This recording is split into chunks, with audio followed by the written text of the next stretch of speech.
I'm Peter Benchley. When I wrote a novel called Jaws, I was faced with a fascinating challenge. How to describe the instincts of a beast that is so perfect that it has never needed to evolve. By 1971, Peter Benchley was no longer living the glamorous life of a writer. He was freelancing, hustling magazine gigs, writing speeches, basically doing whatever he could to keep things afloat for his family. And honestly, he thought this shark book was going to be his last shot. He said later, "I was making one final attempt to stay alive as a writer." No pressure, right? Oh, and the title? Jaws wasn't even the first choice.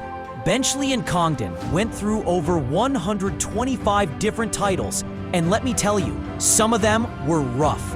Stuff like Leviathan Rising, The Stillness in the Water, and The Jaws of Death.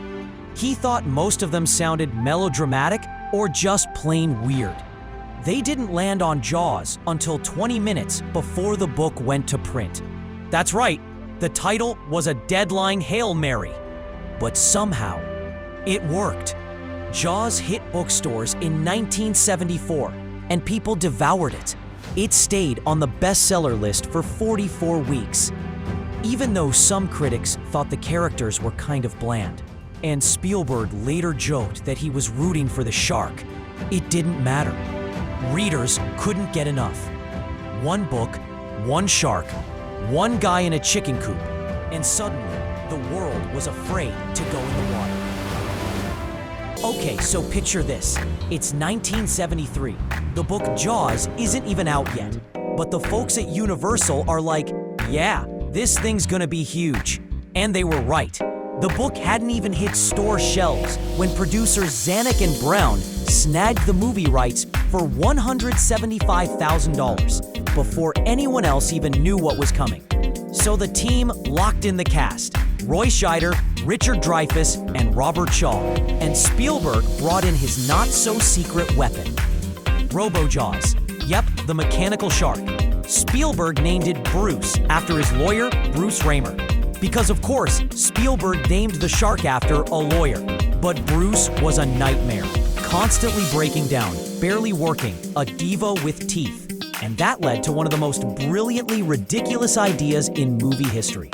The team needed the real great white sharks to appear significantly larger on camera. So what did they do? They built a miniature shark cage and hired a midget in scuba gear to get inside it. Seriously, the plan was to shoot real sharks off the coast of Australia and make them look massive by comparison. Here's Spielberg telling the story himself on The Dick Cavett Show. It's so worth it. Had a great old Hollywood idea. He said, why don't we use a real shark? But when we shoot all the scenes with Richard Dreyfuss in the cage, we'll use a midget in the cage and build a half-size cage so it'll make a 15-foot great white shark look like a 30-foot great white shark. So I said, well, why don't we try it? So the Universal spent some money, and we actually went to Australia with a midget who told us that he knew how to scuba dive. As a matter of fact, I was interviewing midgets one day for this part. Absolutely a true story. And one of the small gentleman came into my office covered in blood. He had cuts here, his arms were cut. And I said, what happened to you? He said, well, look, I really got to get this job, and I just racked up my car in front of the Universal Studio Tour gate, and I got into a traffic accident, but I had to come in and get the job. I didn't want to be late. It was 3 o'clock. He was going to be late. So we had the ambulance attendants come around to my office to take care of him. And I assumed anybody who was that brave to leave an accident to get a job, to go into the water with a real live shark, deserves the job. So we sent him to Australia with Ron and Valerie Taylor, who I'm sure you must have heard of. Yeah? Oh, yes. You see them in film. You see her down among the sharks. Blue Water, White Death. Yeah. Yeah, she plays with the sharks. Yeah. So, it's like a Joan Emery of underwater, that sort of thing. You realize how many bleeding midgets are going to audition for you now? Well, the thing was, he was drinking coffee one day after 2 days of having no luck even finding a great white, and there were some very bright metallic miniature cages in a small boat being towed by the larger boat in Australia. And one of the sharks, being attracted by the lure of this silver, came out of the water and bit the cage in the boat and took the cage out of the boat. And the guy suddenly was no longer there. The midget was gone. They couldn't find him. He had locked himself into the head of the ship and wouldn't come out. And Valerie had to take a butter knife and unlock the door and make him aware that he was being paid $10,000 to perform That's Incredible. Are you saying that the shark reached up into the boat and took It was the very cage, easy. or a cage that was being dragged? It was a cage that was being dragged that the shark Oh, yeah. got hold of and tore to pieces. Yeah. The cage that he was going to go in. My image is that sharks get up into the boat that I'm in and start after me. I've had that. Yeah, that's The best thing to do nightmare. when you see a shark, if you're in the water, is the first rule is to get into the center of a large city. That's my advice. May 2nd, 1974, Spielberg and the crew start filming Jaws on Martha's Vineyard. And surprise, things go off the rails immediately. The mechanical shark doesn't work, the ocean doesn't cooperate, and the budget? Yeah, that's floating somewhere with Bruce the shark. It was chaos, but somehow they kept rolling.